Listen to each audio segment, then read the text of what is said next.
नमस्कार, भारत लाइव देख रहे हैं आप और ये गेम बड़ा है जहां बिहार की सियासत से जुड़ी हुई पर्दे के पीछे की कहानी बताते हैं। राजनीतिक कहानी जो अक्सर चर्चा का विषय बनती है, लेकिन कहीं ना कहीं जानकारी सभी लोगों को नहीं होती है। इस शो में वैसे ही कहानी को हम आपके सामने लेकर आते हैं। एक कहानी चिराग पासवान को लेकर आई है और ये कहानी नई है।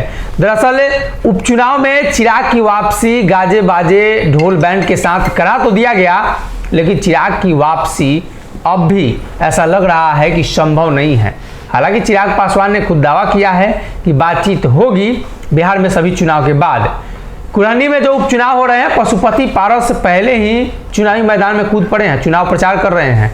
तो डॉक्टर साहब से जानने की कोशिश करेंगे कि पशुपति पारस अमित शाह के जस्ट पीछे वाली कुर्सी पर बैठ चुके हैं या कुर्सी खाली है चिराग के लिए। नहीं, ये भाजपा तय करती है। निश्चित तौर पर एनडीए की कमान भाजपा के पास है। भाजपा बिहार में नए सहयोगी को खोज रही है। पृथ्वी माली एक बड़े सहयोगी के तौर पर भाजपा के बनकर आए हैं। चिराग पासवान को मोकामा के दौरान एनडीए में लाने की कोशिश की गई थी, लेकिन पशुपति पारस जो पहले से इस गठबंधन में थे वो चिराग के आने से काफी असहज हुए थे।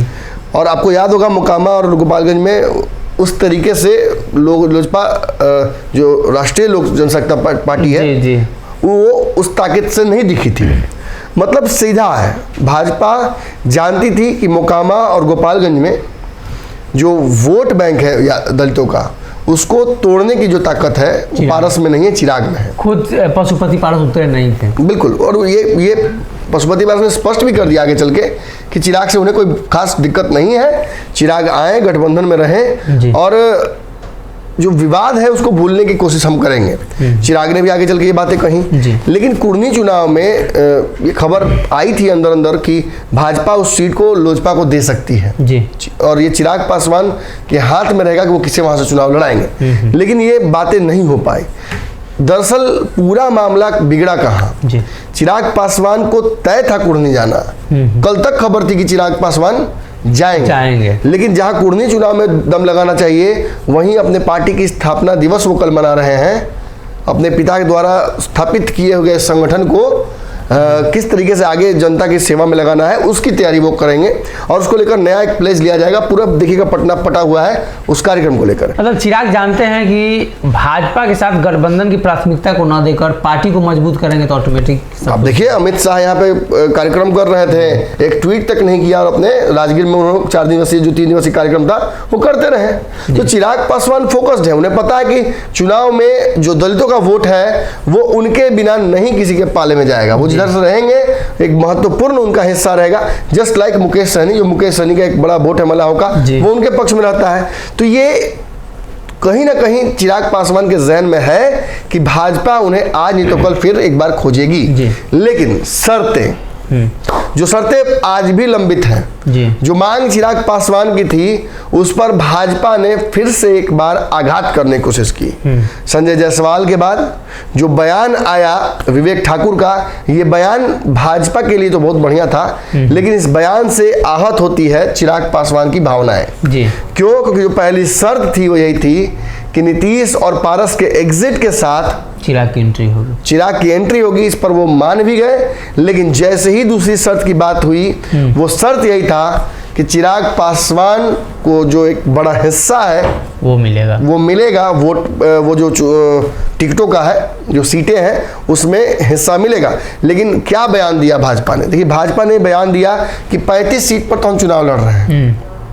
ये बयान 2 जगहों से वेरीफाई हुआ। संजय जायसवाल ने कहा और फिर विवेक ठाकुर ने भी कह दिया कि हम 2 बात समझ ली कि हम स्पष्ट तौर पर 35 सीटों पर चुनाव लड़ रहे हैं और जो 5 सीटें बची हुई हैं इसमें कई पार्टियों से बातचीत चल रही है।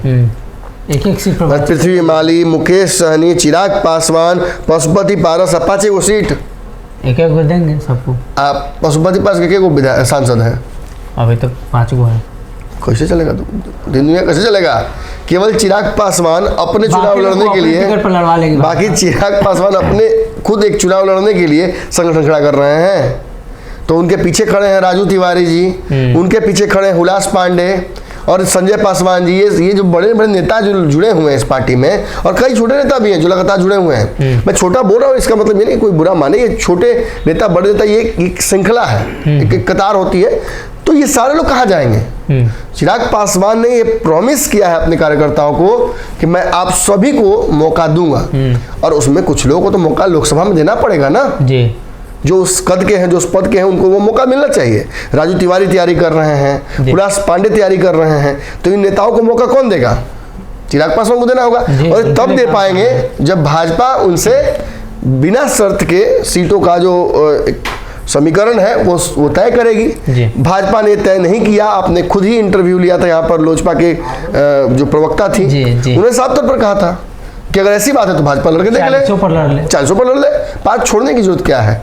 निश्चित तौर पर एक विवाद अनावश्यक रूप से सामने आया है, और इस विवाद की वजह से, देखिए इस बयान की वजह से खासतौर पे चिराग पासवान की जो भावनाएं हैं वो भी आहत होती हैं, और उन्हें फिर से डर लगता है कि क्या भाजपा फिर बेवफा हो जाएगी, क्या फिर बेवफाई करेगी। और देखिए कहीं ना कहीं भाजपा ने वो बेवफाई दिखा दी, जैसे ही पशुपति पारस को वहाँ उतारा है, ये स्पष्ट हो गया है कि चिराग पासवान की आवश्यकता भाजपा दिखा रही है कि हमें नहीं है। तो कहीं ना कहीं चिराग को लेकर जो खबरें लगातार आती रही हैं कि चुनाव के बाद बैठकर दिल्ली में बातचीत होगी, लेकिन अभी तो चुनाव हो ही रहे हैं, तो इस चुनाव में चिराग के साथ बातचीत नहीं हुई, ये भी एक बड़ा सवाल है। और क्या पिछला चुनाव भारतीय जनता पार्टी के लिए इतना जरूरी था? क्या मोकामा और गोपालगंज में भाजपा को जितना इतना जरूरी था जितना कुर्री में नहीं है? भारतीय जनता पार्टी भी अपने हिसाब से अब नीतीश और जनता दल यूनाइटेड और रायत के साथ सामने शायद हथियार डाल चुकी है, इसलिए चिराग को नहीं ला रही है। कई तरह के सवाल खड़े होते हैं। अगर ये वीडियो पसंद आई और वह बिहार के राजनीति और बिहारियत से सरोकार रखेनी तो सब्सक्राइब बटन दबा के चैनल के सब्सक्राइब कर ली। ओजे एगो घंटी बा, ओकरा बटन दबा देला से कुल सटीक और मारक खबर रुआ मुफ्त में मिल जाई। अगर रुआ पत्रकारिता के हमनी के नया प्रयोग में सहयोग कर चाहतानी तो ज्वाइन बटन दबा दी। पेटीएम नंबर नोट कर ली 938681